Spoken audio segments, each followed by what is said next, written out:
Hello friends, good morning. Welcome to Adista classes. आज है 5 जनवरी 2021 और 5 जनवरी 2021 से जितने भी करंट अफेयर के इंपॉर्टेंट क्वेश्चन बनते हैं वो हम इस वीडियो में डिस्कस करेंगे। साथ ही मैं आपको हर एक क्वेश्चन से रिलेटेड इंपॉर्टेंट फैक्ट बताऊंगा, तो आप हमारा वीडियो पूरा और एंड तक ध्यान से देखिए। लास्ट में मैं आपसे एक क्वेश्चन पूछूंगा, आप उस क्वेश्चन का जवाब नीचे कमेंट बॉक्स में दे सकते हैं। साथ ही क्वेश्चन से संबंधित जानकारी आपके पास अवेलेबल हो, आप उसे नीचे कमेंट बॉक्स में लिखा कीजिए ताकि आपका प्रॉपर तरीके से रिवीजन हो सके। अगर आपको हमारी ये वीडियो पसंद, वीडियो को लाइक कीजिए। आपके पास जितने भी एजुकेशन ग्रुप हैं, आप उस ग्रुप में हमारे वीडियो को शेयर भी कीजिए और साथ ही हमारे चैनल एडी स्टार क्लासेस को सब्सक्राइब कीजिए। चलिए स्टार्ट करते हैं। आज का हमारा पहला क्वेश्चन है, हाल ही में विश्व ब्रेल दिवस कब मनाया गया है? अभी हाल ही में 4 जनवरी को विश्व ब्रेल दिवस मनाया गया, यानी इस क्वेश्चन का ऑप्शन बी सही है, 4 जनवरी। वर्ष 2019 से हर साल 4 जनवरी को विश्व स्तर पर विश्व ब्रेल दिवस के रूप में मनाया जाता है।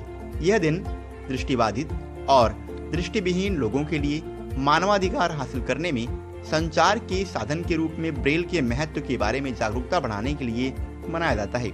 यह दिन दृष्टिबाधित लोगों के लिए ब्रेल लिपि विकसित करने वाले लुई ब्रेल की जयंती को चिन्हित करने के लिए प्रत्येक वर्ष 4 जनवरी को मनाया जाता है, जिनका जन्म उत्तरी फ्रांस के कूपवरे शहर में 4 जनवरी 1809 को हुआ था। अगला क्वेश्चन है, हाल ही में किस राज्य में बिजली उत्पादन क्षमता को बढ़ाने के लिए एडीबी यानी एशियन डेवलपमेंट बैंक ने $231 मिलियन का ऋण प्रदान किया है? अभी हाल ही में एडीबी ने असम राज्य में बिजली उत्पादन क्षमता को बढ़ाने के लिए $221 मिलियन के ऋण को प्रदान किया, यानी इस क्वेश्चन का ऑप्शन सी सही है, असम। एशियाई विकास बैंक यानी एशियन डेवलपमेंट बैंक ने असम में बिजली उत्पादन क्षमता को बढ़ाने के लिए भारत सरकार के साथ $231 मिलियन के ऋण पर हस्ताक्षर किए हैं। यह Assam power sector investment program के लिए दी गई तीसरी किस्त ऋण है, जिसे जुलाई 2014 में एडीपी बोर्ड के द्वारा मंजूर किया गया था। इस परियोजना के तहत 120 मेगावाट की पन बिजली संयंत्र यानी हाइड्रो इलेक्ट्रिक पावर प्लांट का निर्माण भी किया जाएगा। यह कार्यक्रम असम में ऊर्जा सेवा और वितरण प्रणाली की क्षमता और दक्षता बढ़ाने पर केंद्रित है, ताकि सभी उपभोक्ताओं के लिए बिजली सेवा की उपलब्धता में सुधार किया जा सके। बात असम की है। असम के वर्तमान समय के मुख्यमंत्री हैं सर्बानंद सोनोवाल और असम के वर्तमान समय के राज्यपाल हैं जगदीश मुखी। अगला क्वेश्चन है, हाल ही में किसे भारतीय निर्वाचन आयोग में उप चुनाव आयुक्त के रूप में नियुक्त किया गया है? अभी हाल ही में उमेश सिन्हा को भारतीय निर्वाचन आयोग में उप चुनाव आयुक्त के रूप में अपॉइंट किया गया, यानी इस क्वेश्चन का ऑप्शन ए सही है, उमेश सिन्हा। उमेश सिन्हा को भारतीय निर्वाचन आयोग में उप चुनाव आयुक्त नियुक्त किया गया है। 1986 बैच के आईएएस अधिकारी सिन्हा वर्तमान में चुनाव आयोग में महासचिव के पद पर कार्यरत हैं।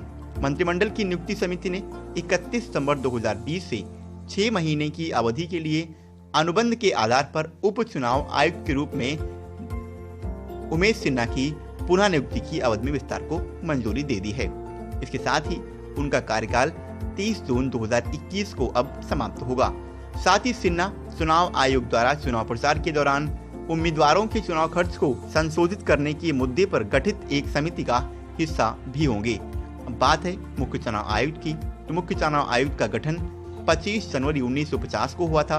इसका मुख्यालय नई दिल्ली में है और वर्तमान समय के हमारे केंद्रीय मुख्य चुनाव आयुक्त हैं सुनील अरोड़ा।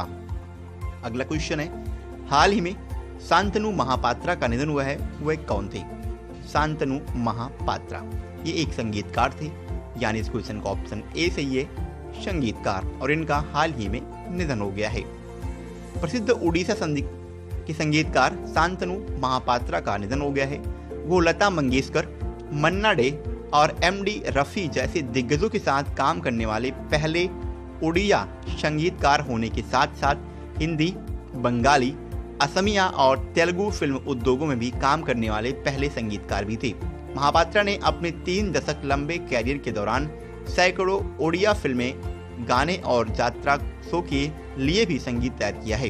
इसके साथ ही उड़ीसा खनन निगम के निदेशक के रूप में भी सेवानिवृत्त हुए महापात्रा को उड़ीसा संगीत में उनके योगदान के लिए ओडिशा फिल्म क्रिटिक अवार्ड सहित कई पुरस्कार से भी सम्मानित किया जा चुका है। अगला क्वेश्चन है, हाल ही में किसने अपनी पुस्तक वहाना मास्टर क्लास का विमोचन किया है? अभी हाल ही में अल्फ्रेडो कोवेल्ली इन्होंने अपनी पुस्तक वहाना मास्टर क्लास का विमोचन किया है, यानी इस क्वेश्चन का ऑप्शन सी सही है, अल्फ्रेडो कोवेल्ली। इटली के लेखक अल्फ्रेडो कोवेल्ली ने बच्चों और युवाओं के लिए अपनी नई पुस्तक वहाना मास्टर क्लास लॉन्च किया है। इस पुस्तक को स्कोलास्टिक इंडिया के द्वारा सचित्र और प्रकाशित किया गया है। अल्फ्रेडो की भारतीय संस्कृति और पौराणिक कथाओं में गहरी रुचि है, जिसने उन्हें बच्चों के लिए भगवान गणेश पर एक कहानी लिखने के लिए उत्साहित किया। ये पुस्तक गणेश भगवान की कहानी पर आधारित है, जो ब्रह्मांड के चारों ओर सभी महान कारनामों में उनका साथ देने के लिए एक नए वाहन की तलाश करते हैं। इसका नाम है चूहा। अगला क्वेश्चन है, हाल ही में किसने 1 जनवरी 2021 को अपना 63वां स्थापना दिवस मनाया है? अभी हाल ही में डीआरडीओ ने यानी डिफेंस रिसर्च डेवलपमेंट ऑर्गेनाइजेशन ने 1 जनवरी 2021 को अपना 63वां स्थापना दिवस मनाया है, यानी इस क्वेश्चन का ऑप्शन सी सही है, डीआरडीओ। हाल ही में रक्षा अनुसंधान और विकास संगठन डीआरडीओ ने 1 जनवरी 2021 को अपना 63वां स्थापना दिवस मनाया। साल 1958 में डीआरडीओ की स्थापना रक्षा क्षेत्र में शोध कार्य को बढ़ाने के लिए केवल 10 प्रयोगशालाओं के साथ की गई थी। उस समय इसे भारतीय सशस्त्र बलों के लिए अत्याधुनिक रक्षा प्रौद्योगिकियों को डिजाइन करने और विकसित करने का काम सौंपा गया था। डीआरडीओ अब तक कई अत्याधुनिक सैन्य प्रौद्योगिकी क्षेत्रों में काम कर रहा है, जिसमें वैमानिकी, आयुध, लड़ाकू वाहन, electronics, instrumentation, engineering system, missile, सामग्री, नौसेना प्रणाली, उन्नत computing, simulation, cyber, life sciences और अन्य रक्षा प्रौद्योगिकियां भी शामिल हैं। बात डीआरडीओ की है तो इसकी स्थापना 1959 में हुई थी। इसका मुख्यालय नई दिल्ली में है और वर्तमान समय के डीआरडीओ के सेक्रेटरी और अध्यक्ष हैं डॉक्टर जी सतीश रेड्डी। अगला क्वेश्चन है, हाल ही में किसने RBI digital payments index launch किया है? अभी हाल ही में आरबीआई यानी रिजर्व बैंक ऑफ इंडिया ने स्वयं RBI digital payments index launch किया है, यानी इस क्वेश्चन का ऑप्शन ए सही है, आरबीआई। भारतीय रिजर्व बैंक ने देश भर में डिजिटल इलेक्ट्रॉनिक्स भुगतान का डिजिटलीकरण के विस्तार का पता लगाने के लिए एक समग्र डिजिटल भुगतान सूचकांक यानी डिजिटल पेमेंट्स इंडेक्स लॉन्च किया है। इस आरबीआई डिजिटल पेमेंट इंडेक्स में 5 व्यापक पैरामीटर हैं, जिनका उपयोग डिजिटल भुगतानों की व्यापकता और पैठ के मापन के लिए किया जाएगा। ये पैरामीटर और उनका वेटेज निम्न अनुसार है। पहला है पेमेंट इन एबलर्स यानी भुगतान एंड वलर्स, जिसका भार 25% है। दूसरा है payment infrastructure demand side factors यानी भुगतान इंफ्रास्ट्रक्चर मांग पक्ष कारक, जिसका 10% का योगदान है। Payment infrastructure supply side factors यानी भुगतान अवसंरचना में एक है आपूर्ति पक्ष कारक, जो कि 15% है। पेमेंट परफॉर्मेंस यानी भुगतान निष्पादन 45% है और कंज्यूमर सेंट्रिसिटी यानी सेंट्रिसिटी उपभोक्ता केंद्रिता 5% है। अगला क्वेश्चन है, हाल ही में किस राज्य के लियोन मेंडोका भारत के 67वें ग्रैंड मास्टर बन गए हैं? अभी हाल ही में गोवा के लियोन मेंडोका भारत के 67वें ग्रैंड मास्टर बने हैं, यानी इस क्वेश्चन का ऑप्शन बी सही है, गोवा। गोवा के 14 वर्षीय लियोन मेंडोका इटली में आयोजित एक टूर्नामेंट में तीसरा और आखिरी नाम जीतकर भारत के 67वें शतरंज ग्रैंड मास्टर बन गए हैं। मेंडोका, जिन्होंने 14 साल 9 महीने और 17 दिन की उम्र में यह उपलब्धि हासिल की है और तटीय राज्य से ये दूसरे ग्रैंड मास्टर भी हैं। उनसे पहले चेन्नई खिलाड़ी जी आकाश जुलाई में देश के 66वें ग्रैंड मास्टर बने थे। साथ ही वो दुनिया के 29वें सबसे कम उम्र के ग्रैंड मास्टर भी बन गए।